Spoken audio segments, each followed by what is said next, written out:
everybody. Thanks very much for being here. Katia wanted me to give Dr. John Farrell a little introduction. She also wanted to make sure everybody knew how excited she was to be able to get him here in person. Last year, he was here he was able to give a seminar over Zoom, and it was definitely her goal to have him here today to speak in front of you live. Dr. John Farrell is a professor in the Department of Environmental Biology at SUNY ESF, director of the Thousand Islands Biological Station in Clayton, New York. He is dedicated to the research and management for conservation and wise use of freshwater aquatic systems with a focus on fisheries. John created the Fish Habitat Conservation Strategy, a multi-partner effort with the U.S. Fish and Wildlife Service and New York DEC to restore critical habitat for native fish species, and has contributed significantly to the international management of fisheries and fish populations. John serves as the chair of the International Muskellunge Working Group, and he is the coordinator for the Aquatic Fisheries Science Program at ESF and teaches ichthyology, aquatic ecosystems restoration and management, ecology of Adirondack fisheries, or fishes, and the senior synthesis in aquatic and fisheries science. Please give him a warm welcome.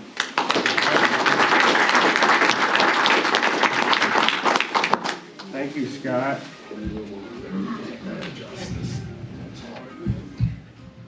There we go. How's that? Hey, so this is an awesome opportunity. I'm so pleased to be here despite a tough ride on the thruway last night. But good old lake effect. But it's wonderful. You know, I feel like I'm with family here, surrounded by people who share a love of this fish. We're all here for. So I am really excited to present some of our, I don't know if that music can go off, but I guess we'll just ignore it. You know, I'm excited to present like the research we do out of what we call TIBS, which is the Thousand Islands Biological Station. I just want to mention some of my co-authors here. So J.P. LeBlanc, he's like environmental scientist. He did musky telemetry work working in Pat Chow's Frazier's lab on Georgian Bay. So that was his PhD work. So JP is like been with me 9 years now out at TIBS. He's from Canada. We have Maggie Carroll. Maggie, you can wave. Maggie's we have a table today, and Maggie's a new graduate student at ESF, and Andrew Parnas is our lab manager at TIBS. He's been out tromping around GPSing muskrat houses all week, so he's pretty worn out, so he couldn't make it today. And there's a lot of other people involved with this program, but we hope to give you a flavor of what we do. I've been working on this little island for about 35 years now. Seems a little crazy, but we love it, and it's really grown into a pretty significant research program for the region that we operate our field work out of Governor's Island right off of Clayton. You know, if you guys are out there musky fishing, feel free to stop by and say hello. We have a lab here at our boathouse that we built, and a chunk of that money came from National Science Foundation. So we got a big NSF grant to renovate that facility, and then we actually built this building on the center, which is a housing facility, and that came entirely from philanthropy. So people in the community helped us raise $800,000 to build that. It used to be, so this was donated by the Lewis family up there in Clayton back in 1973, and it's grown into a pretty significant field station for our campus. And we're down in Syracuse at ESF, it used to be called the College of Forestry, and we have 6 satellite campuses, a bunch of them in the Adirondacks, 25,000 acres of research properties that the college has. And we have this one 3-acre site on Governor's Island that is a very special spot. So our program now kind of revolves around these 3 areas. So we originally worked primarily in like population and food web ecology of fishes. Everything revolves around the Muskie. So the birth of our program came with the decline of the Muskie that was going on in the 1970s, and local guides and anglers being concerned about the population, and DEC getting involved. And there was an early Sea Grant project, and then a contract with DEC that was run out of the island. And you know, we've grown from there into kind of the understanding that you can't study this fish in a vacuum, because it's the top apex predator in the ecosystem. So all the other fishes, the habitat, the complexities of the water quality, all these things we've learned are very intertwined with successful populations of muskellunge. So hence we've been really focused on invasive species, and you'll get a flavor of all of this today. And since, you know, we've run into some issues, we're getting involved in what's called restoration ecology. So trying to restore muskie and other fisheries and make sure that they maintain like natural sustaining productivity for our fisheries. So I also had a couple of mentors building this program. Dr. Ed Crossman, Dr. John Castleman especially, and Dr. John Forney, and my major advisor, Bob Werner. They were all like legendary in muskie science. And we developed a muskie working group I'll mention a little bit later, but as a young graduate student to get to work with these icons, you know, Dr. Crossman wrote The Freshwater Fishes of Canada, you know, Dr. Castleman with his work on the saucids, pretty amazing people to work with, and Dr. Forney, who had such a big influence on management of muskie here in Chautauqua Lake, for instance. So I learned from the program at Oneida Lake at Cornell, where I was also a student, that this data was critical to understanding the dynamics of fisheries. So we started monitoring many aspects of the river, like temperature, limnology, which is like the water quality and the life that lives in the river, including zooplankton, lower trophic levels. Vegetation, we know, is so critical to muskellunge, so we started monitoring vegetation, juvenile fish communities, invertebrates, nearshore fish communities, aquatic habitat, and adult fishes. So we developed pretty early on, I don't know why it's doing that, but pretty early on, like a comprehensive monitoring program. And some of these data sets are 30 years old now, so you can really start to look at some of the dynamics of what's going on in the river. Okay, so none of this, you don't do this work on your own. Let me see what's going on here. There we go. Hopefully it'll stop flashing. You know, we have hundreds of alumni that have come through that's one of the things I'm most proud of, is all the, I have no idea why this thing is doing this. Sorry. Stop.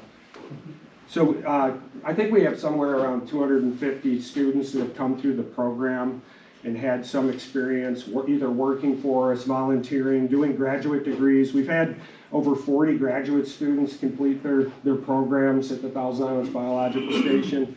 Maggie's just starting.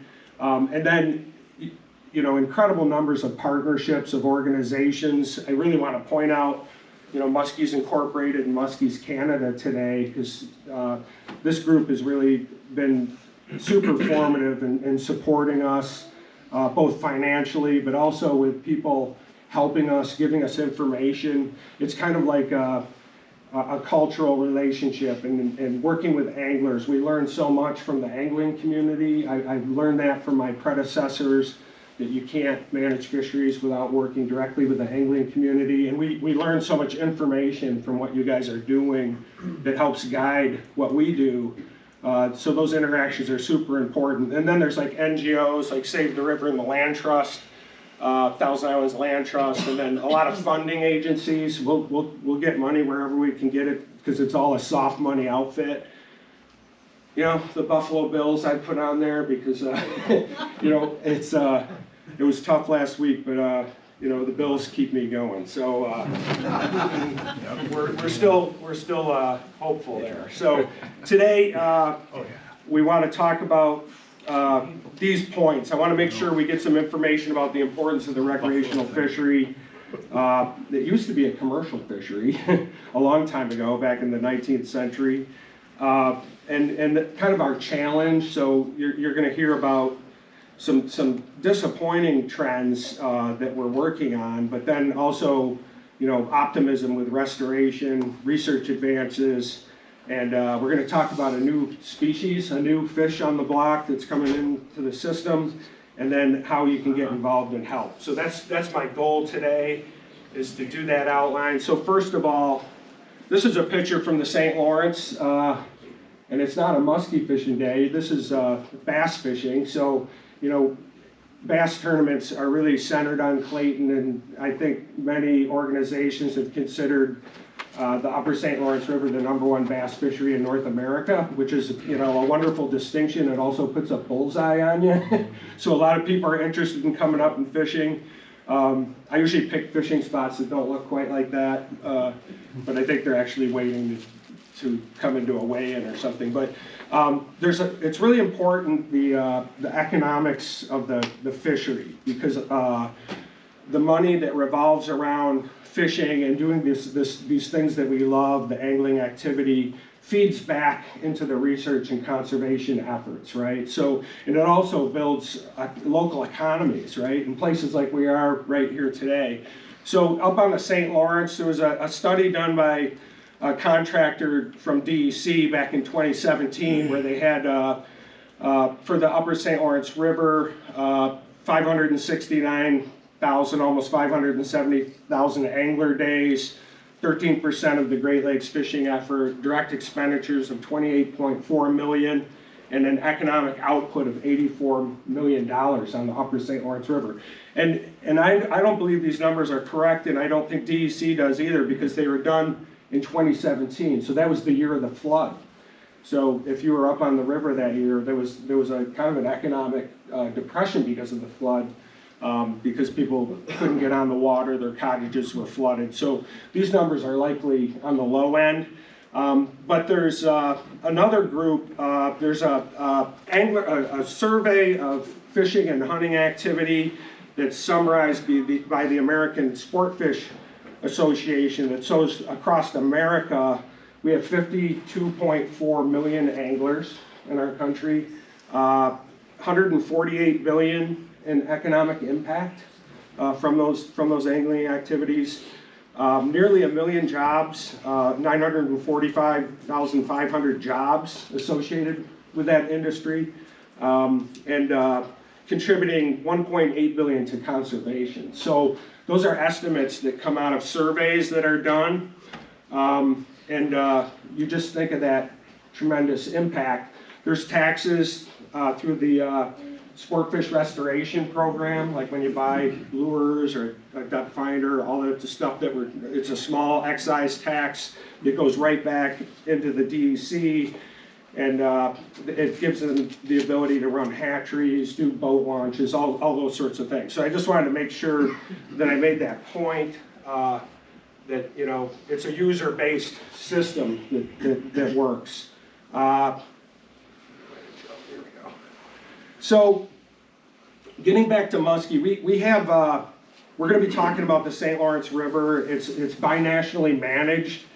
We have a working group that's formed under the Great Lakes Fishery Commission. Way back in the 1980s, they formed this working group during that earlier decline, and there's members from the US and Canada that meet. We talk about data, we talk about fishing trends, and we talk about how to do proactive management, and we look at things like biological data and monitoring. We've done a lot of work on critical habitat identification, and we have deep discussions about fisheries management and take opinions from anglers. If you want, you can see each year we publish through the Great Lakes Fishery Commission Lake Ontario Unit Report. So these are available online. So all our data is available every year. We have to submit this report.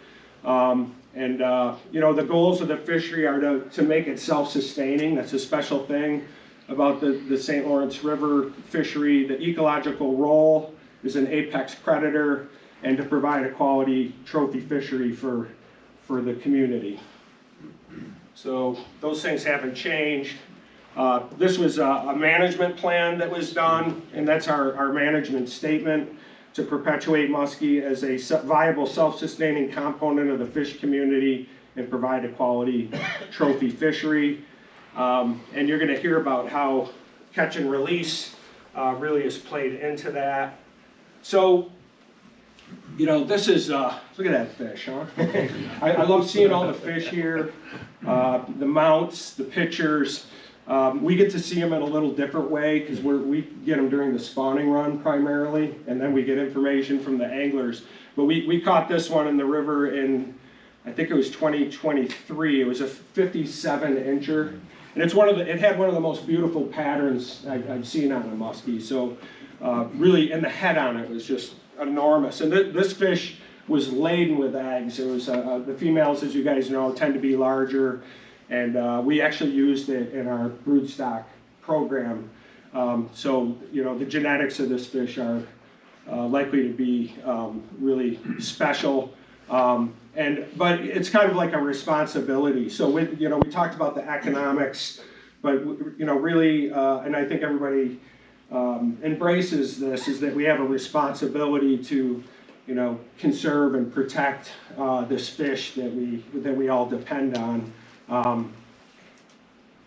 So what is a muskie? So I brought some of my ichthyology I'm teaching ichthyology right now, and it's fun when we come to the part on the sassiformes, which the esox comes from. Okay, so they're really closely related to mud minnows. There's recent molecular data. There's a specific mud minnow that's the closest relative to the sassiforms. They've been around a long time, and you've heard of this idea of a fish of 10,000 casts. Everybody knows that. Well, I think it might be better to say it's the fish of 10,000 teeth, because you look at the teeth in this thing, and this is a skull preparation.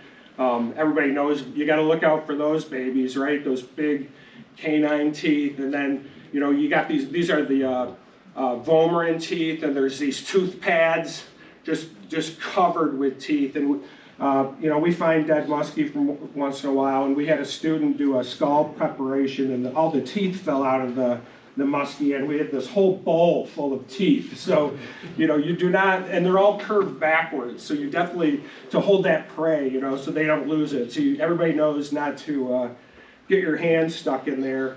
But there's now, when I started working on the pike family, there was 5 species of pike. Now there's 7. So there's 2 new ones that come from Europe. There's the Aquitanian pike, which is up there in the upper right.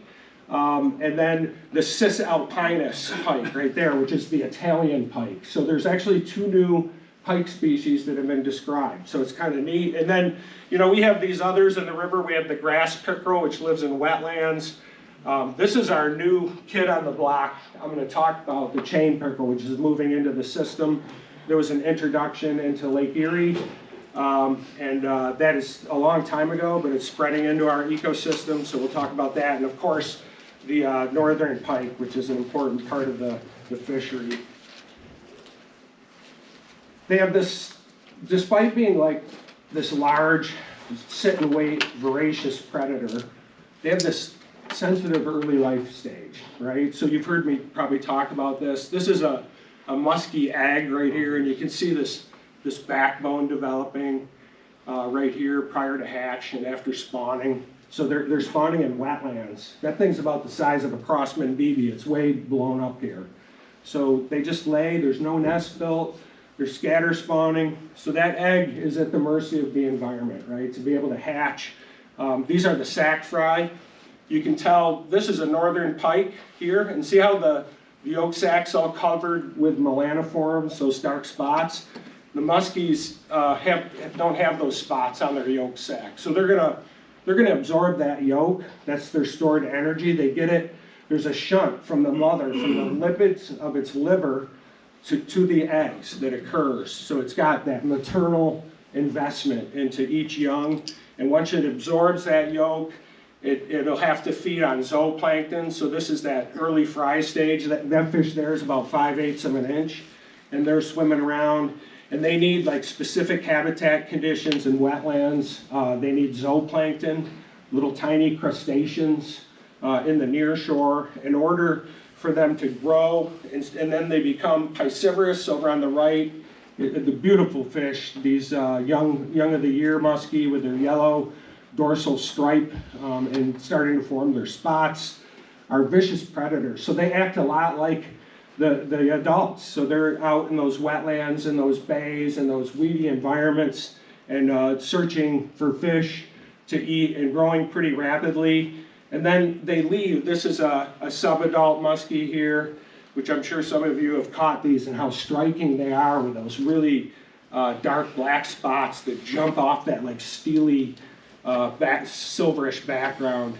And so they leave these wetland nursery areas and they don't come back until they're adults to spawn. So here's an adult picture. You can't see this too closely, but there's a few eggs running out of this incredibly gravid female that could have like 200,000 to 300,000 eggs.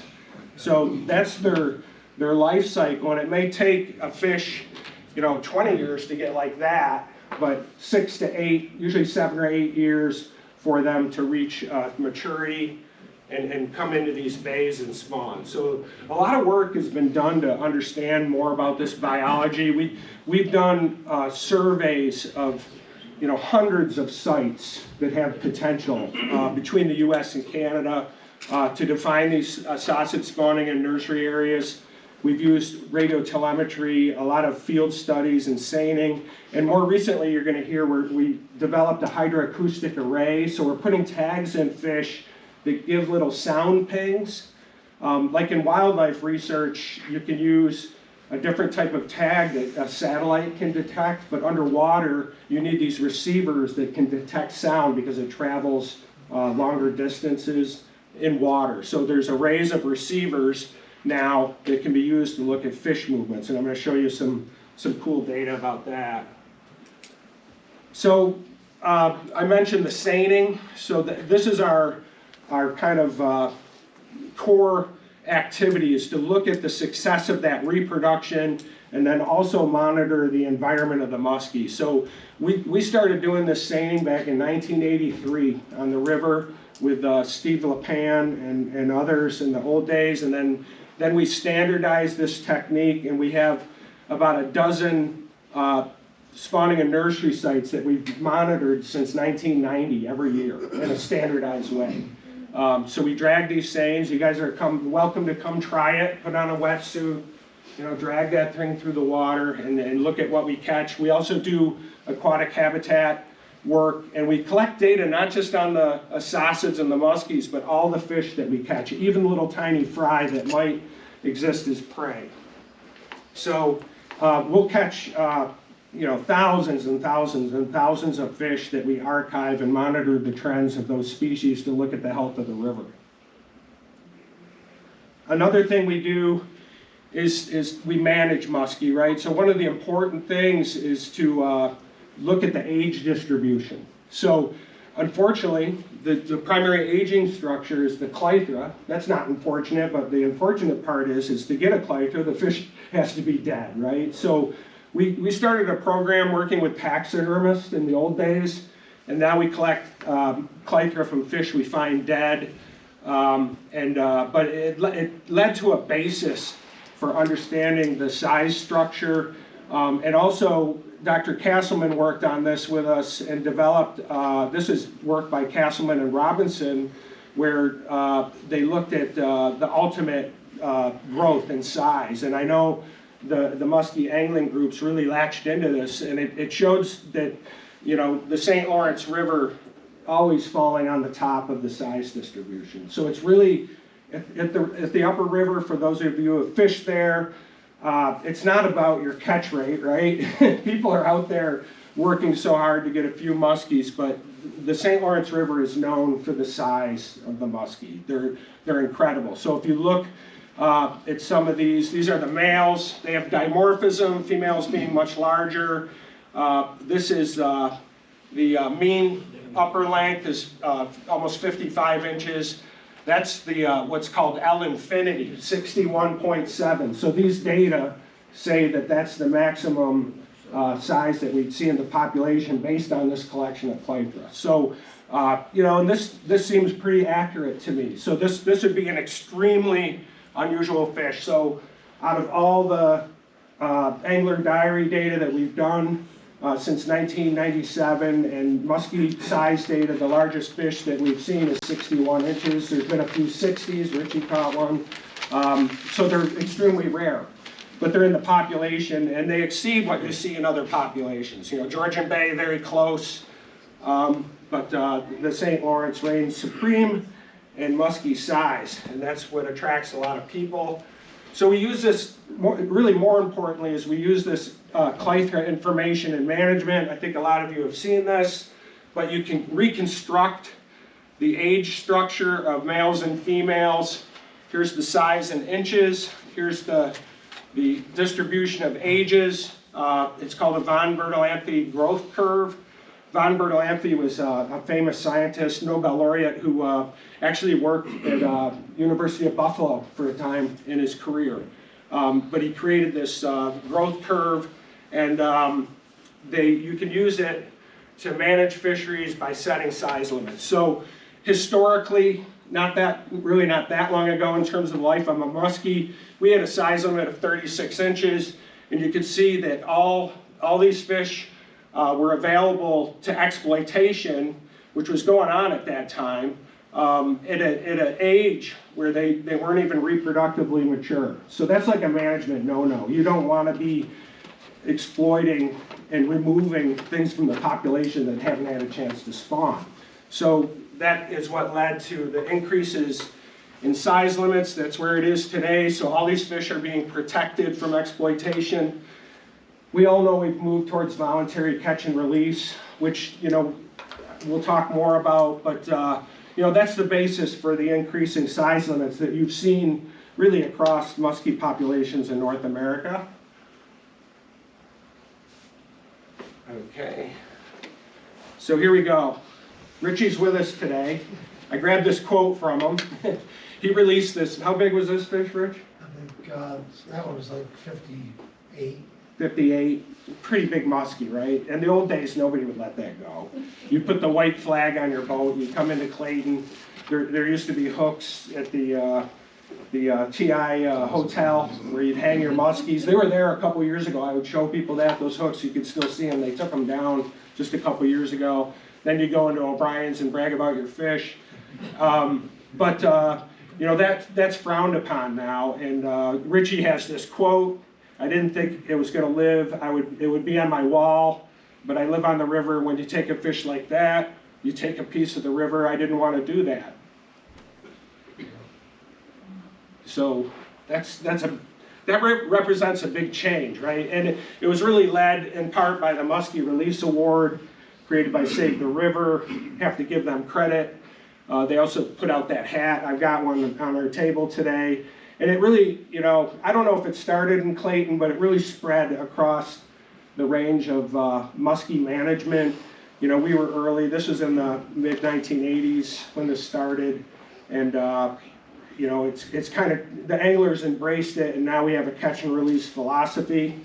But did it have an effect? I studied that.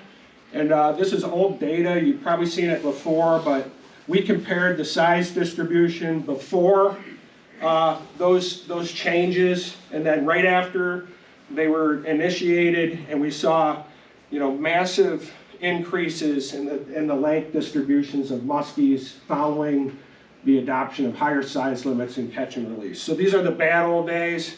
People are still keeping them, and it creates what's called fishing down.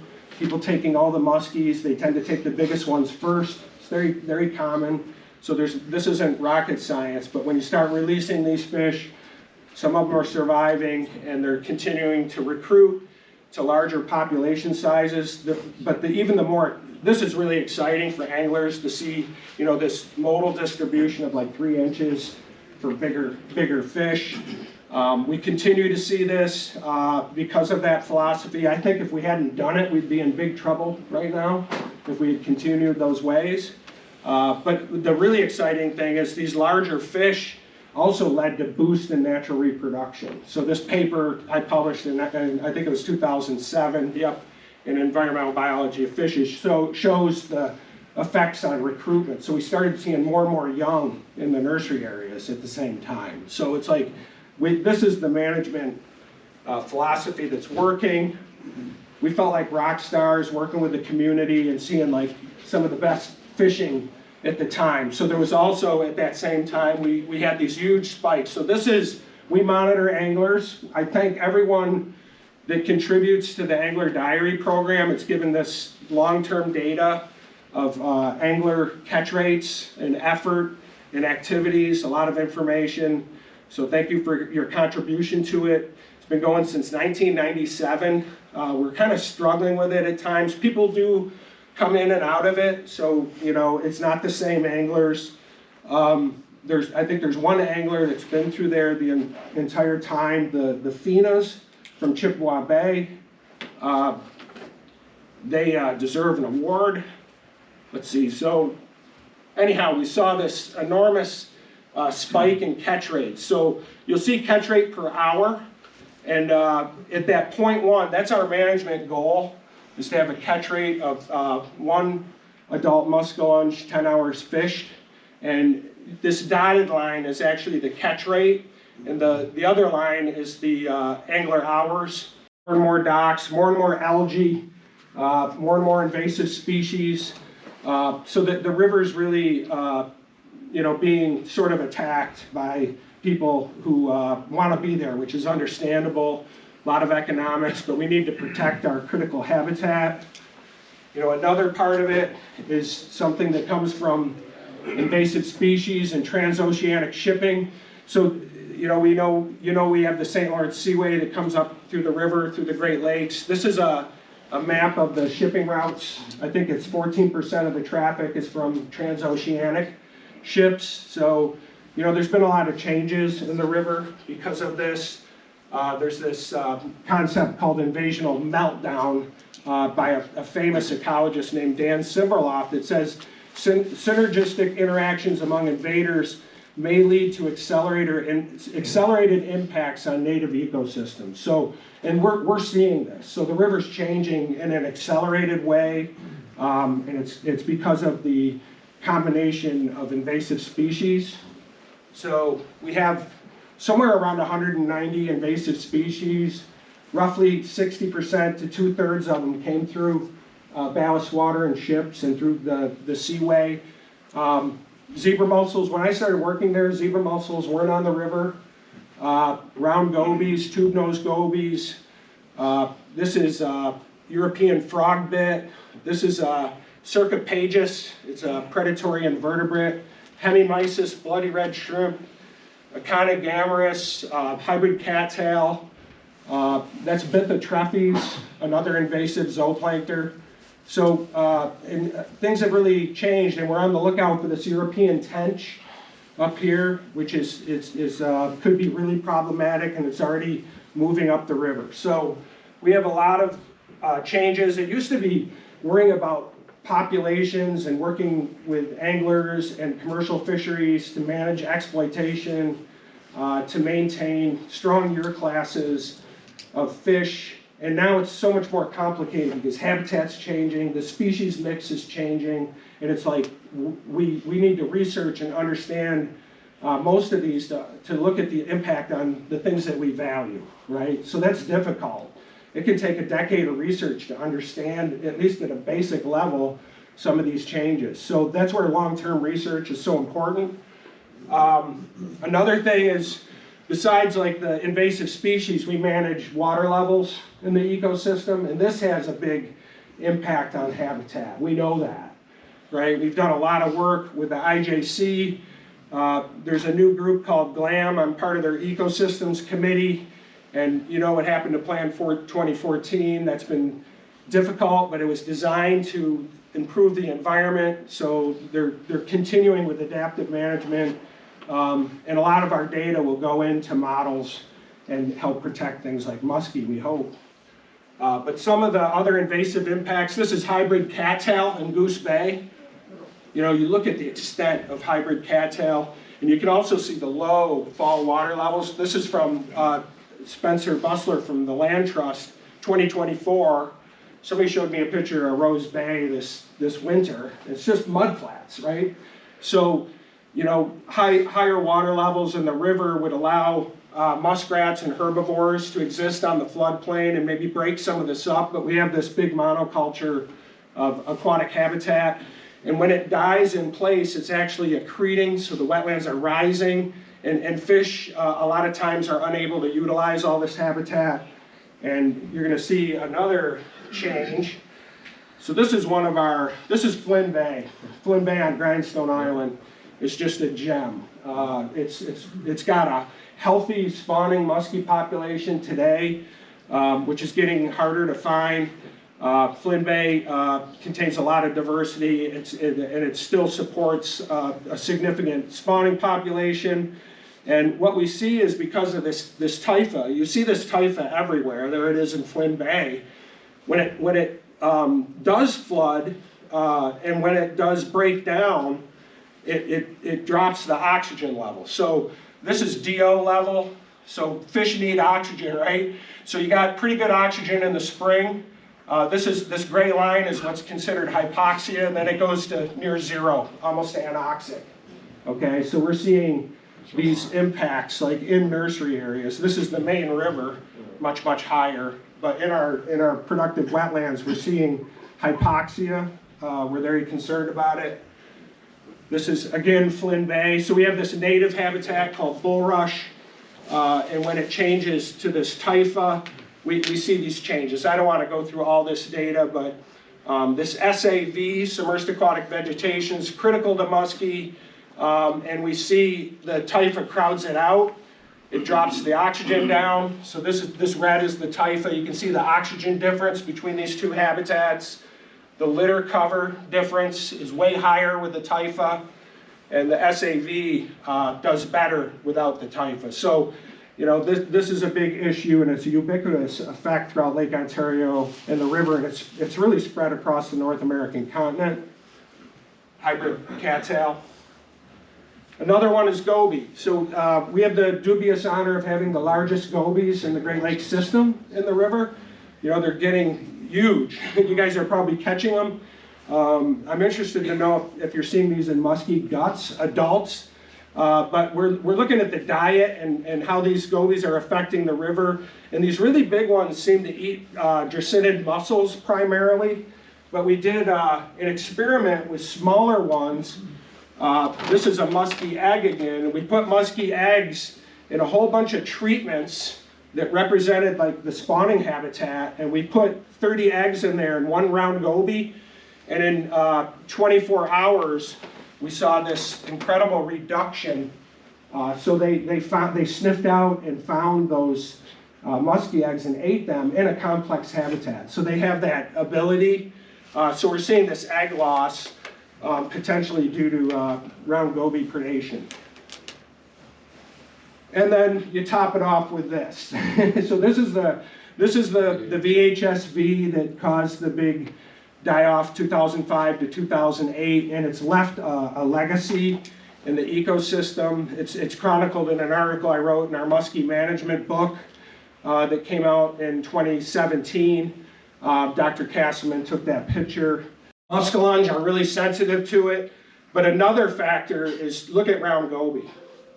So round goby are the competent reservoir for this virus. So they're the ones that we believe are perpetuating the virus in the ecosystem. And it makes a lot of sense when you think about it. So if you want to manage the virus, you need to do it through round goby. Here's abundance on 11 spawning grounds, just really generalized. And you can see that decline over time with our index netting. So, all right. That's the doom part. $26 million. It's managed by U.S. Fish and Wildlife Service, and projects to improve muskie, northern pike, walleye have been going on throughout the river now for more than 10 years. So there's a lot of habitat restoration, connectivity work, barrier removal, all sorts of wonderful enhancements to undo the wrongs that we've done to fish habitat have been really worked on by a lot of groups and partners for these species. So that's really exciting. And part of that is the Muskie Recovery Program. So we're receiving funding from DEC and also through the FEMREF grant, which is the Fish Enhancement Mitigation and Research Fund. And the idea is that we're trying to repopulate lost spawning in nursery areas. That's a fingerling being released in Blind Bay. These are fish that were released just this past fall in a variety of sites. So there's a recovery effort underway to restore spawning populations. This isn't like they do here in Chautauqua, where we're trying to maintain like the population with stocking. We're trying to restore it. And then the idea is when we restore these sites, stocking will be ceased. So it's a true restoration effort. We take eggs from broodstock, raise them at Governor's Island. We've also received help from DEC. Fish are tagged. I'm sorry, I need some water. The fish get a little pit tag, which has a transponder we can read. So when you guys catch them, these larger fingerlings have pit tags in them, right here at the anterior dorsal. So if you fillet one, don't chew on it. You shouldn't be filleting one anyhow, right? So, but anyhow, you wave a wand over it and it'll give us the location and genetic strain of that fish. We also are trying to get fin clips of the adults to associate with the young. And then we also stock fry. This is an otolith bone, which is an ear bone. You can see the daily growth increments in those bones. And we can immerse these in our lab in a common antibiotic called tetracycline. And when we look at it under a UV microscope, it glows, and we know it came from our lab. So those are the little fry that are stocked. So we're doing both right now. I think we've stocked about 174,000 fish, mostly fry, but 26,000 fingerlings. Here's a pair that we took. We do these one-to-one matings, which is good for genetics. We take eggs in the field, bring them back to the lab, clean them up, incubate them. It's a lot of work. And I know there's people here from Chautauqua, they've been doing this longer than anybody, and they've been helping us with knowledge about how to do this. We're really concerned about genetics for obvious reason, because we got some of the best Great Lakes spotted muskellunge you'll find anywhere. Fortunately, we've been part of genetic studies across the Great Lakes. So my recent student, Kevin Kapusinski, did a big Great Lakes-wide genetics study for muskellunge that was published, and we just did a recent study with Quentin Rogemont at Laval University, looking at the genetic strains of muskellunge, and this information really helps us make sure that we maintain what we have, which is super important. I don't have time to delve into it, but there's history of stocking strains in the wrong places. There's a famous example by Lauren Miller where there was a shoe pack strain of muskellunge that only grew like this big, got into other lakes and also in Leech Lake. They had to do management to get it out of those systems because they started seeing fish that wouldn't achieve a growth potential. But more importantly, these things are adapted to their local conditions. So for years, they've been stocking muskellunge in Quebec with Chautauqua strain fish. And this study showed that in the main stem of the St. Lawrence, 40 years of stocking had zero impact on the population. They did establish Chautauqua fish in lateral populations in lakes, but they weren't adapted for the river, so it wasn't successful. So that's why it's important to do these genetic assessments. And we recently have a collaboration with Nick Sard. He's a molecular biologist at Oswego. He's an expert in fish genetics. And I had to get these guys out of the lab and away from the test tubes and centrifuges and stuff. So we took Nick out in the field, and sure enough, we caught a 59-incher in a trap net during the spawning run at Cobb Shoal. So we're seeing some, and we hadn't seen a lot of muskie in Cobb Shoal for some time. You can see the wear on the fin from its spawning. So this old girl is still spawning, and this was caught in 2024, 59 incher. So, and Nick got to get his picture with it and go back to the lab to do some gels and sequencing work. So anyhow, there's been more than 50 stocking locations, so it's really going from the Eastern Basin all the way through into Lake St. Lawrence and near the dam. And here's some of the early results. You know, this is a long-term effort. I mentioned our seining data. Each one of these data points represents 90 seine halls in 11 spawning and nursery sites. So a lot of work. That's 180 seining halls each year just to do this index. This goes back earlier, but this is data from 1997. That's where VHSV hit. There's the decline in young on the nursery areas. And we did a pilot study with Fry in 2013 to 2015, and we saw this blip. And that's because of the Fry stocking caused that to increase.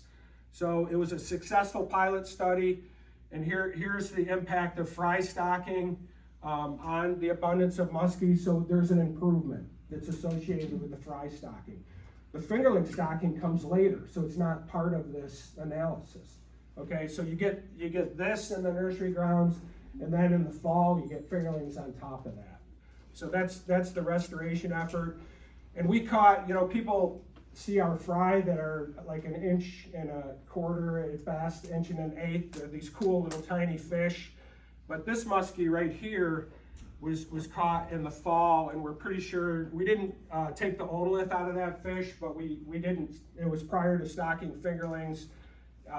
We're sure it wasn't a wild fish.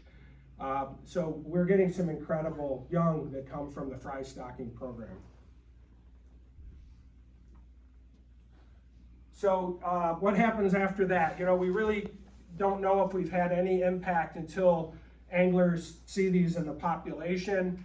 So we've started this citizen science program. You recognize a couple of these guys. There's Rich again, and there's Rob McRae from Muskie's Canada, GAN chapter, and a whole bunch of other people that helped us launch the program. So we have dedicated anglers that take kits out. Let us know if you want to participate. But we're using these wands and taking genetic samples. It's challenging work for anglers, and we only want people to work on fish that are up to it. And if you're up to it, we'll get these samples and we can start to assess whether any of our fish are entering the fishery. All right, so now I want to take a little shift. How are we doing on time? Am I getting late? Oh, we got time. I don't think anybody's leaving anyway. So It's close till tomorrow. this is the part you guys will really like because it's about musky behavior, right? So this is a picture of a fish that Steve Lopan tagged, and I worked with him early on, but he ran this program and they did a radio telemetry study. They put these radio tags and just nested them up against the dorsal fin. They did 47 fish from 1987 to 1989. They released these fish with these tags, and Steve tracked them first by boat and by truck, and then he had to get an airplane, and because these fish were moving, and everybody was blown away. And it helped us identify spawning and nursery sites. It helped us learn about musky behavior. Foundational study. We had fish move over 60 miles from Chippewa Point up into Lake Ontario, and we discovered that there was a migration, post-spawning migration from the river into the lake that nobody knew about. And some fish stayed in the river, they were resident. That sums up like a lot more work, but nobody's touched that. We were concerned, like after that die-off, how has that affected our muskie? How has it affected muskie behavior? So there's a lot of questions, you know, revolving around why should we look at muskie movement again? You know, you can learn about things like reproductive homing versus spawning site fidelities. We still don't know that question. So we don't know if muskies pick a spawning area. So they have a fidelity and they will pick a site and they'll spawn their entire lives at that site. We don't know if that's a natal instinct or if they choose that site and then stick with it, okay? And you can see how in restoration, we're hoping that these young fish are gonna return to these sites. So this is critical. I'll mention one other thing. We did a project with fingerling muskie to look at the subadults and where they go, and we tagged them with these mini tags, and we took because we didn't have enough fish, we only caught one in Flynn Bay. We moved it over to Buck Bay where we had a bunch of fish to improve the sample size, which is a different bay on the head of Grindstone. And then we went back and we were seining, we caught that muskie exactly where we caught it in Flynn Bay. It moved all the way back. In about a week's time, it was right back to where we moved it from. So they have this ability to know where they are and where they're going. And that amazed me. But we also want to look at the effect of the power dam as a barrier to fish movement. And that's not just fish movement. Think about gene flow, right? So when you segregate populations, they can't breed together anymore. That has big implications for like the trajectory of the evolution of the species. Describe seasonal movement patterns over multiple years and compare it to what Steve saw, to look at migratory routes, wintering habitats, and understand more. So we're using this new method of this GLaDOS. You've probably heard of the Great Lakes Acoustic Telemetry System. So people have set up this amazing grid of arrays that are listening for fish. So you put these tags in these fish every 20 seconds, let out a little ping, and these receivers can pick it up. They're all up and down the East Coast. If you guys have Shark Tracker on your app, it's really cool because they're looking at where sharks are, turtles. This is revolutionized animal movements research, and we've got it in the St. Lawrence River. It's being really spearheaded by Scott Schluter at Fish and Wildlife Service Cortland office and his colleague Justin Ekrit. And we're also working with Colin Lake in Canada, Ministry of Natural Resources and Forestry. And Janet, I can't say enough about Janet Lantry, our fish manager in Region 6. They're working on walleye and other species too. So our goal is to get 34 fish tagged and have them distributed in these different boxes throughout the river so we can look at how these different spatial populations interact. Here's JP doing surgery. It's a small incision. This takes minutes. We put them in a really harmless anesthesia that simulates clove oil. If you take clove oil, it knocks the fish out. There's a thing called aqueous that knocks the fish out very briefly. You run water over the gills with a pump. You make this little incision. You slip this tag in there. It's got a 10-year battery life. 10 years of tracking data. Then we suture it up with absorbing sutures and release it. This fish was recaptured that summer, and you can see the healing that went on. Somebody caught the fish that we had tagged, and they caught it, I think it was in the Racket River, and you can see the healing that went on already when you look at the difference. That whole incision there, and then it's healed right through there. So 34 fish are being tagged. We've got 13 done. Here's the fish that have been tagged so far. There's a bunch that we tagged below Moses Saunders Dam to look at that effect of the dam. Eastern Lake Ontario, one from the Thousand Islands, above and below Moses Saunders Dam in 2024. So this is 2 years in. The Canadians tagged one last May. Over in the Gann area, and then another one above Moses Saunders Dam. So the interesting thing is the population declines have been less pronounced in Lake St. Lawrence and downriver than they are in the TI region. And another reason there's so few TI muskies is when we egg take, we do not do this. So you have to, egg take fish are not candidates for movement study. We can't use that fish. Research has shown from Niagara River that if you take eggs and tag the fish, mortality rates go up. So we separate those. So this is amazing. Here's the number of almost 300,000 tag detections for muskellunge in the river from these 13 fish. So these circles represent the number of detections and the distribution of detections in the river. We're collecting data right now as I speak. Fish are being detected. You have to pull these receivers up. So it's pretty fascinating to get this kind of information on such a broad scale without having to fly around in an airplane like Steve did with new technology. So I'll walk you through a couple of the cool fish. So here we are in Eastern Basin. The other thing about these tags is we have depth sensors in them. They'll tell us how deep the fish was. Some of the tags have temperature sensors in them. So you can look at the depth and temperature information. This is a 46-inch male from Mud Bay. You guys know Mud Bay, Kents Creek. And it went out to Fox Island. So we're tagging these during the spawning period. And we're right out to Fox Island. And then it made a movement way out into Lake Ontario near Stony Island over here. So, and that's where it was in the summer. So we get these detections of that muskie, and this is a considerable distance, and notice that it's an upstream movement, even in the lake.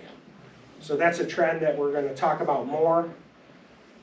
This is a fish that was tagged in Lindley Bay off the head of Grindstone, and it made an upstream movement.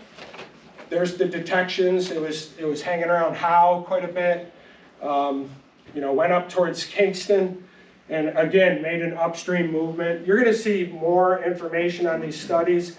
This is the one that we're most excited about. So this was a male that was tagged near Waddington, New York, and it made this massive migration. So to our knowledge, this is the longest migration that's in our data set. So it made a post-spawning upstream migration of 140 kilometers straight line distance up towards Amherst Island off of Simcoe from Waddington. So it just shows like the enormity of that migration shows that muskies use the entire river, right? They're not just localized, they need the whole system. So pretty fascinating. And then this is even more fascinating, is that in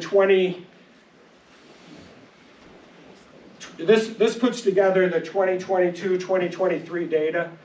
So you can watch it. So here's the date. So this is 2023. It went up to Simcoe Island, like I said. Here it is in the fall. They dropped back. They're hanging around Howe. I think you guys know this spot. You're not supposed to get fishing spots out of this, but this is for ecology. But look at that, this is where you guys fish. That's where it's hanging out. And then it drops back in the spring and kind of like makes its way all the way back to Waddington. So it repeated the cycle almost identically. So these fish are like repeating the cycle.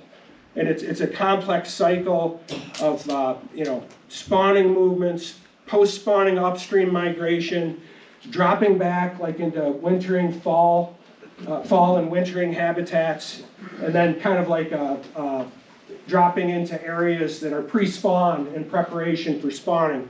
And it gets really even more interesting. Those depth tags allowed us to track the depths that they're using during the migration. So this is that same fish in 2023. And you can see here it is in Waddington. It's using shallow water right here. So here's depth in meters. Let's see, a meter is almost 40 inches, so it's like 3.3 feet. Sorry, in metric, but that's what scientists do. But this is pretty deep water here, 49 meters, pretty deep in the river. So here's a migration period, and you can see they start to get a little bit deeper. Is when they migrate, they go deep during the runs. And then they stop at places and they get shallow again. That's right here. So it stopped. We believe this is, I think, around Chippewa Point. And then it was shallow again, and then it's migrating again, and it goes deeper. So they're diving and swimming along and then coming back up. So we see this interesting pattern there. Another pattern. When we look at males versus females, And the water temperature data versus the time stamp, or this is depth data. So this is a fish that was tagged above the Moses Saunders Dam. And you can look at the water depth for males and females.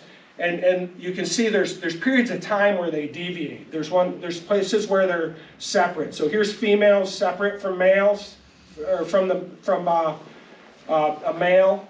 Here's another period where the female's separate from a male, then they overlap. And then here's one where the female is doing something completely different, same here. And then you'll notice, or I meant the male, notice that the male is in shallow here. See that, how it's using very shallow water and the female's deeper? And then there's these periods where the female jumps in and interfaces during spring with the male, there, and there. We believe those are spawning periods. Okay, so the males are probably coming in first. They're establishing the habitat. The females come by, kind of decide if they're in there, and if the males are in there and they like them, they dart in and spawn and they leave. And you can see it right in the data. So it's pretty fascinating stuff. Another thing we saw, this is the fish that was at Robert Moses Park.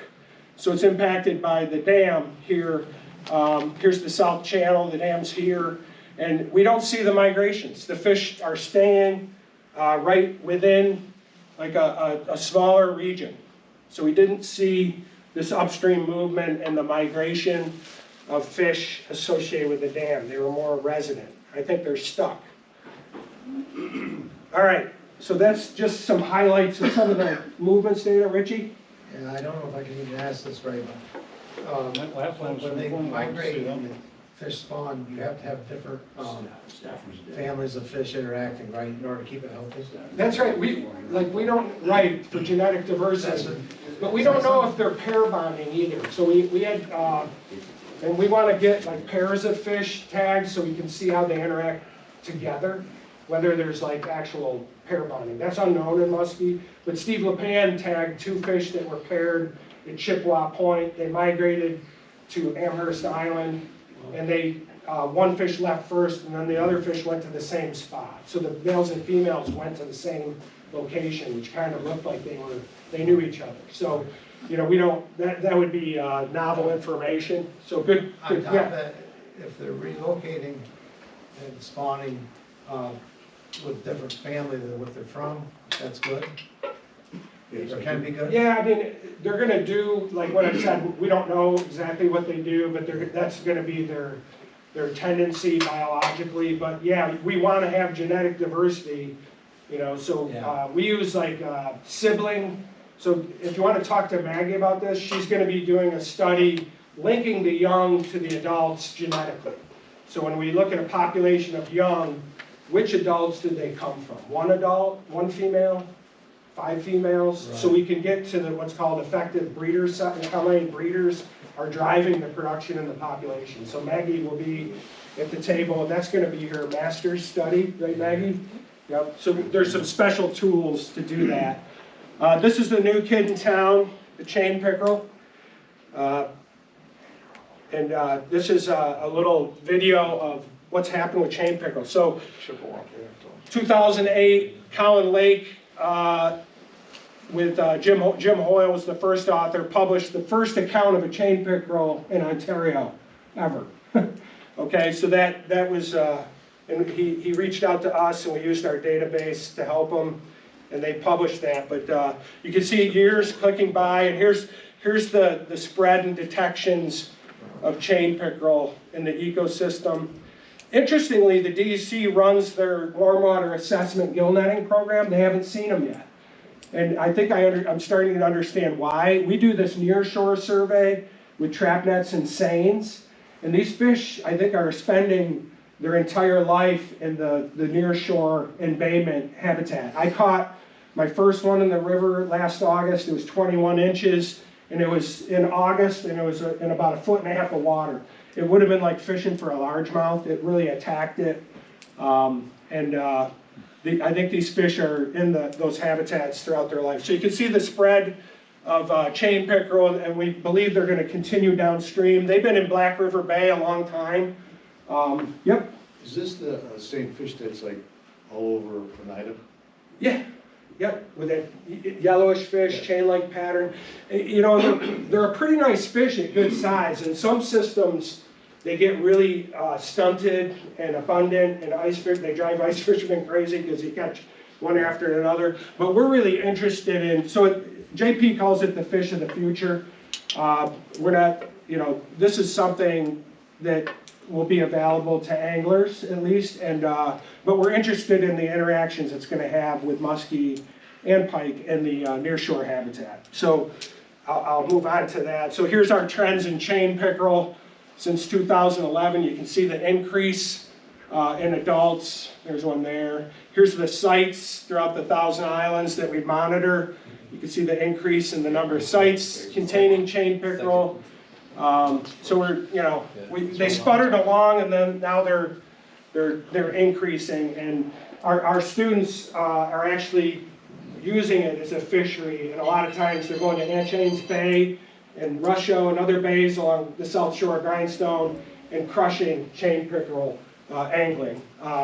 So, you know, that's something to think about. And we used to think about potential effects of overlap between pike and muskie in Wisconsin, and they're both native here in the St. Lawrence, but now we have these other asacids. Can you guys sort them out? This is a quiz. I'll point to a fish. Which fish is that? Easy, right? How about that one? Yeah, it looks like a cross, but it's not. So this is a pike. They'll start with these bars, and then they kind of change. This one's a hard one. I've mentioned it before. It's got that teardrop. So that's the grass pickerel. That's a native one. That's one of the biggest ones I've seen. That's about as big as they get, a foot. So people don't know them. But this is the chain pickerel, and you'll see this kind of bar. So it's tough. The young are very similar, and they can overlap. So you could do a seine haul where you caught every one of them, you know, which is, they're very similar fish. How are they going to interact is a big question. So we have a lot of stuff going on. You guys know that. I'm happy to answer questions, but you know, muskie fishing remains popular.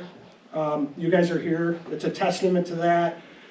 You know, trends in low abundance of young fish are concerning. I'm glad to hear people are catching small muskellunge still, because you know, Matt Windle from the Cornwall Institute and others saying on the Canadian side, we also do exploratory sites, so it's not just our index sites. We're doing about 400 hauls a year throughout their lake and river, and everybody's seeing the same pattern. It's like, where are the wild, why?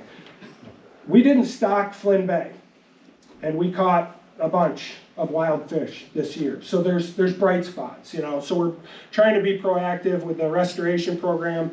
It's this invasive stuff that's creating all this uncertainty, but we know that habitat is the key to the future, maintaining quality habitat. We have a lot of amazing habitat in the river. Vallisneria is an important plant, native plant that the muskie's life cycle is attached to. So we got to protect, restore, and manage both what we have for a fishery, but also the habitat. And as you saw, anglers are key to this, and we all have a responsibility in it. So I just wanted to put this up and thank, let's see, so if you've probably heard about Blind Bay, so the CBP, the Customs Border Patrol, is proposing a 75 agent facility in one of our key muskie and spawning sites. It's become a huge issue in the Clayton area. I think something like 2,000 residents wrote letters in opposition. It's one of those issues where everybody, regardless of political affiliation, background, whatever, in the region's opposed to this. And they just want like sensible siting. Nobody's against CBP. It's just like not here. This is one of our core habitats. It's one of the last really productive and intact habitats on the mainland because the islands are in better shape. So you've probably seen this.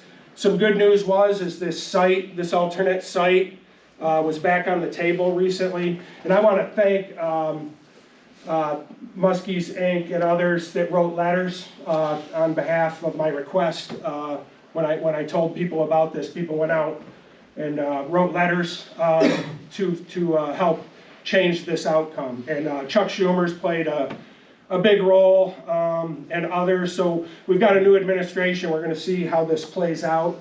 It looks like the new, you've probably seen on the news, the new chief of immigration. He's from Carthage, so it's pretty amazing. He's and also lived in Sackett's Harbor, so he's a North Country dude, and so people are interested in that fact, and just trying to site this place at a site that's not going to damage our critical habitat, and work with the citizens that have been working with CBP for decades. You got to have that in a community. Is all that's being asked. So look at Save the River and the Land Trust, and there's other sources if you're interested.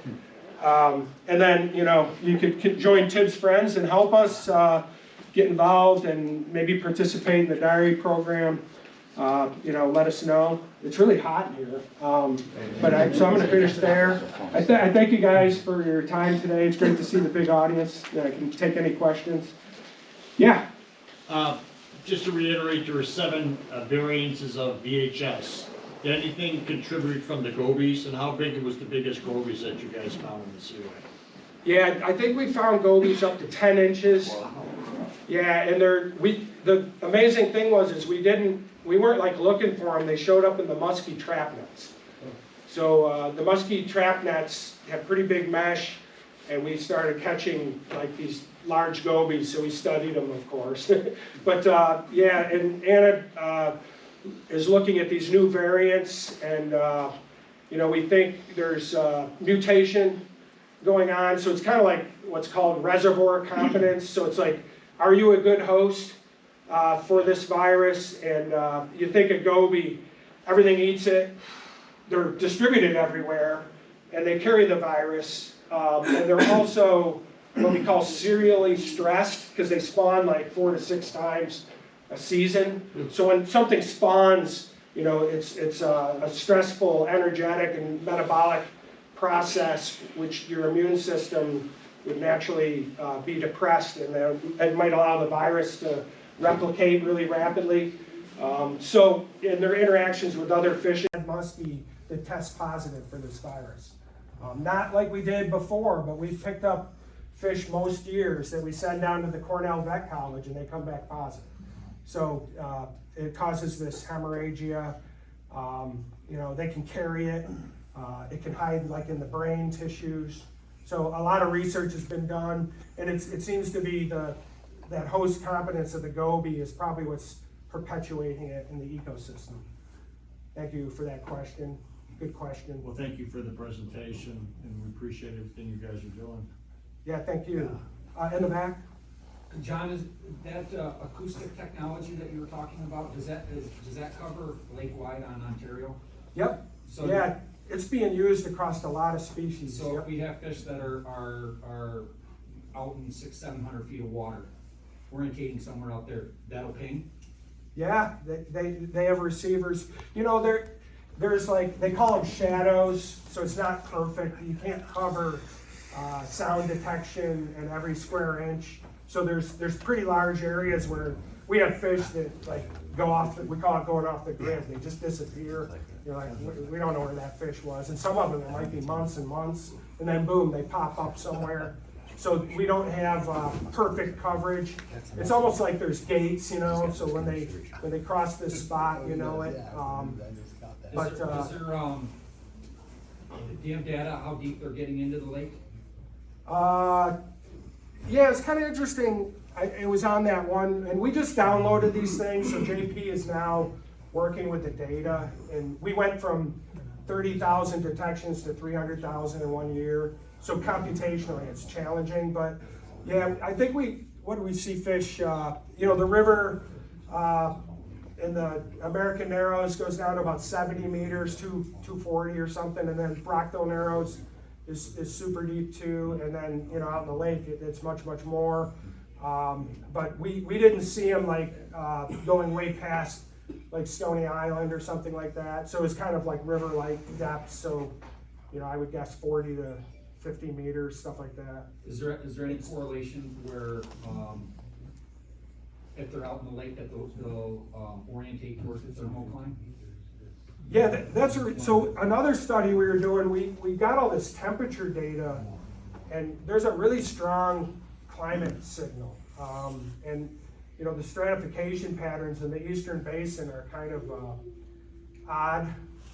So, you know, the strength of stratification is variable. I don't know if you guys are seeing that on your gear, especially in the eastern basin. Plus, that's where the wind setup affects it, because it rocks back and forth. But I'd have to think more about like how that's impacting what we're seeing for fish movements. But, you know, I think, you know, this is a 10-year study, so there's going to be very detailed reports that come out of it. We're just starting. Yep, anybody else? Sure. Oh, wow. Who was first? You want to go first? Sure. So out of the stock fish that you have done, I'm sure you've trap netted some of them. Are you seeing good year classes in your trap fish? And Yeah, I wouldn't, it's sporadic. You know, we saw those blips, so those are improvements, but I don't know if you remember that diagram, there was some big spikes of young of the year. Those were all wild fish. So we had years, you know, when things were clicking, where wild fish, we were catching, you know, over 1 fish per seine, which is unheard of. You know, now people will seine all over just to catch a couple of fish, so it's kind of sporadic. so what size fish are out there that you have stocked? No. I'm sorry? What size fish are out there that you have stocked? Yeah, so good question. So we had the trial ones, which were, they're gonna be 12 years old now, but that was just a small trial at 4 sites. And then, so 2017 was the first year we stocked fingerlings. So those fish are gonna be 8. So we're hoping to see them enter the spawning population soon. But it's one group of like just less than 5,000 fingerlings. So, you know, it's interesting, like with sturgeon, their survival and performance is amazing. Like, it's really surprised people. We don't really understand what returns we expect from muskie, especially with all the mortality sources out there. But you think if you stock, say you get 10% survival, you know, on 4,000 fish, would that be, you know, detectable in the population?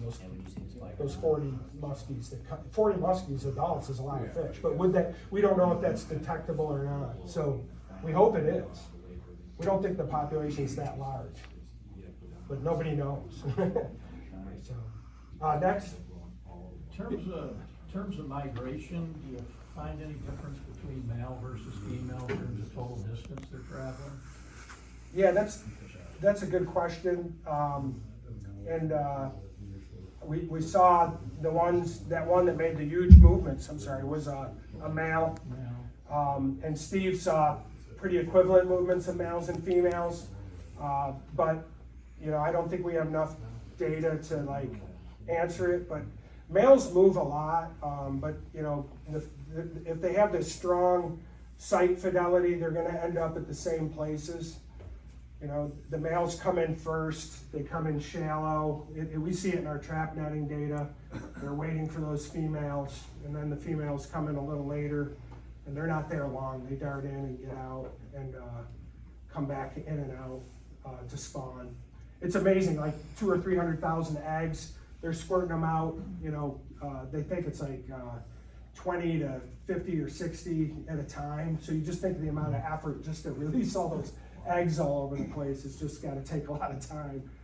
Remarkable. Yeah, somebody had a, yep. Off to his question, if a muskie isn't sexually mature, does it even bother to come into the bays at spawning time? Yeah, so the subadults, that's why we did a subadult acoustic telemetry study, because they were going off the radar when they left the nursery areas. We wouldn't see them again until they were adults, and we weren't sure they were the same fish. So they're using like deeper littoral habitats. They're congregating, like the anglers know there's some locations where there's congregations of younger fish and really good habitat. They're foraging, they're probably trying to put on growth. And then we'll see these small males that'll start to come in. They'll be just maybe a little bit viable, but hardly any. So they're just kind of, teenagers showing up at the party and they don't know what they're doing yet. So it's like that. Yep, yeah. How do you control or eradicate the gobies that's in our watershed right now? It seems to me 8, 12, 10 inches. Yeah, eradicate is probably not Yeah. something I would say. How but do you it- deal with it? So, you think, I've put a lot of thought into this, and I think the best way to manage round goby is through maintaining healthy predator populations that eat them. You see these activities where people are out trying to kill gobies on the waterfront, which is a state law, so I don't wanna, dish a state law, but they, the best way is to use the power of predators to eat them, because that is a real power, the ecosystem. So if you have a lot of, and look at what bass have done. If you can imagine the amount of goby that smallmouth bass have eaten in the St. Lawrence River to drive, that huge size and productivity they have, it's gotta be an immense number of gobies. Cormorants are eating them, so they're being absorbed into the ecosystem. Yep. Can they reproduce, the gobies? Oh, yeah. Oh, big time. We get, so that, you bring up a good point. So, gobies wiped out our native benthic fish. Our darters are pretty much gone. You might find a sculpin or a darter hiding under a rock or something at a really small size, but the darters are pretty much gone in the ecosystem, and they were 14, when I studied it, they were 14% of the young of the year muskie diet was darters in these bays. And then when we lost darters, I was really concerned that they wouldn't grow properly, the muskies. But now we're seeing that the muskies are eating goby. So they'll eat the small young goby. So they do have that value. So there's all these trade-offs that make it really complex. Yep. Yeah. Could you please repeat where you think the chain pickerel came from, how they got into the system? Yeah, so there's you have to do a lot of reading, and some places it'll say they're native, they're not. And if you go to that article that Hoyle and Colin Lake published, the story's in there. So that's what I would suggest you do. But they were originally introduced into Lake Erie. A lot of fish were introduced. They're a coastal plain species, Atlantic coastal plain, and they got into the lower Great Lakes through that introduction, and they've slowly spread, but they kind of, once they reach some sort of population level where they can really expand rapidly and reproduce, is what we've seen, like in the Finger Lakes, Oneida Lake, Eastern Basin of Lake Ontario, and now the Upper River. So this has gone on over many decades. But you'll read, there's some mistaken literature that'll say that they're native. Yep. Sorry, why don't you go ahead? No? Quick biology lesson for me here. You're showing the bays with the dissolved oxygen went down to Yeah. 0 to choke the vegetation. In my mind, vegetation produces oxygen, so it confuses me. Yeah, well, that's a really good point. So, if you think about oxygen and water, we've got photosynthesis going on, which happens during daylight, right? So during photosynthesis, the byproduct of that conversion of the carbon will lead to the release of oxygen into the environment. And then at night, the opposite occurs. Respiration occurs. So heterotrophic, which means like things that don't produce oxygen will consume it. Bacteria will consume oxygen at really high rates. So overnight it gets driven down. So you get these cycles of what we call it a diel cycle, day and night. And when you get heavy vegetation, there's so much complexity in the surfaces for the bacteria to be colonizing that it has a huge force. And like you'll see, like the whole St. Lawrence River, the main river data was there, and you'll see like it'll start to dip in late summer. You know, even in the main rivers, it has an impact, this diel effect, which is with that much water, it just kind of blew me away to see that. But in wetlands, it's a very dynamic environment. But it can drive the oxygen so low. And then you guys know you'll start to see like plants senesce and die, right? And there's less photosynthesis. They'll get periphyton on them. They're not being as efficient. They'll slump over. Algae grows on stuff. It turns into a big rotting mat. That's when things just go the wrong direction for oxygen. Indirect effect of the plants bring the bacteria and Yeah, but then the plants decompose, right, and provide food to those heterotrophs, right? So that's what's going on, and then they're consuming oxygen while they eat it. So it's pretty interesting stuff, but it can be bad for fish. Yeah. Yes. And that's just all compounded by the low water levels, right? It makes it 100. Yeah, I have another life where I work on aquatic ecology a lot, and water levels have a hydro pattern where they're supposed to be variable, and that's what controls the zonation of plants in a wetland, is that flooding depth duration. So when you stabilize an ecosystem with the water level being like a bathtub, it really favors invasive plants. And then, these drawdowns, they prevent like our primary herbivore, the muskrat, from being in the cattail. That's why we're out studying muskrat. So there's linkages in all this stuff. It also changes, like remember redox from chemistry? Yeah, so it changes the chemistry. So it's pretty profound, and like a natural flood pulse are what fishes and species are adapted to, and they need it for triggers to spawn. Pike and perch used to run up, they still do run up French Creek and these other creeks and go way up into wetlands.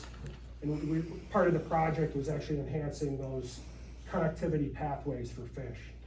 And we've seen a lot of huge response when we do that. Yeah, thanks for that question. Richie?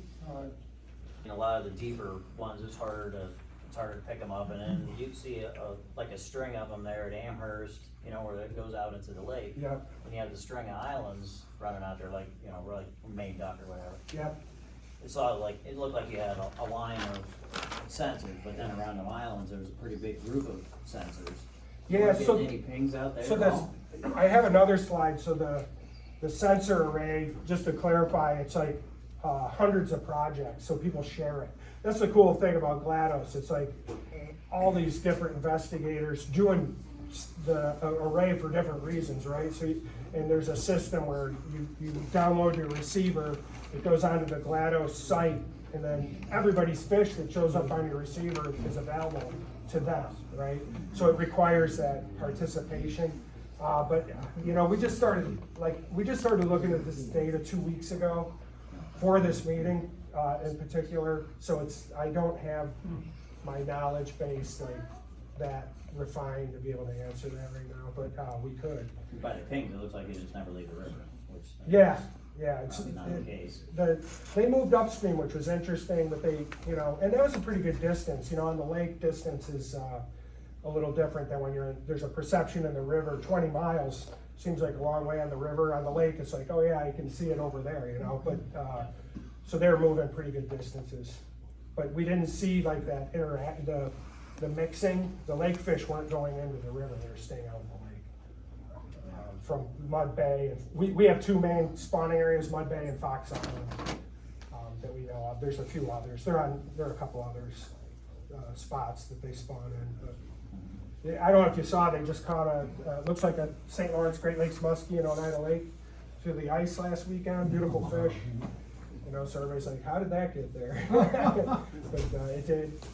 Well, thanks everybody. I appreciate it. Oh, you got one more? Well, one last question. If Sure. you're trying to increase the predators on gobies, is it wise to allow these fast trends that flog and control? Smallmouths off the bed. I'm on camera. I got to be careful. I would just say, that the managers have a complex task of all the different audiences that want them to do different things. The tournaments need to be run in a certain way, in my opinion, to be part of the community, respect the community, respect the fish. You know, they buy licenses, they're part of the fishery. But, you know, when it gets kind of crazy out there, it can be frustrating. And, yeah, so we need to maintain really healthy predator populations. And Yeah, when you watch a couple hundred boats a day at the state. what's that? I said, when you watch hundreds of boats doing 3 or 4 days in a row, I've been out there watching. No, I know, it's shocking. yeah, it is shocking. I Just mean, getting, you had one? How many of the eggs that's a great point. did the fish lay They would. matured? Yeah, so I studied that when I was a graduate student, like 35 years ago. And I measured the survival from egg to when the fish left the nursery ground. So I was able to get an estimate of the egg survival to out-migration of fingerlings in the late summer, and that was 0.034%. Wow. So that these muskie, it's their strategy, right? You look at there's some fish that only have a few young, there's some fish that guard their eggs, and then there's some fish that raise, you know, thousands of eggs. There's other fish that have millions of eggs, and so it's just a different reproductive strategy, so it's naturally low.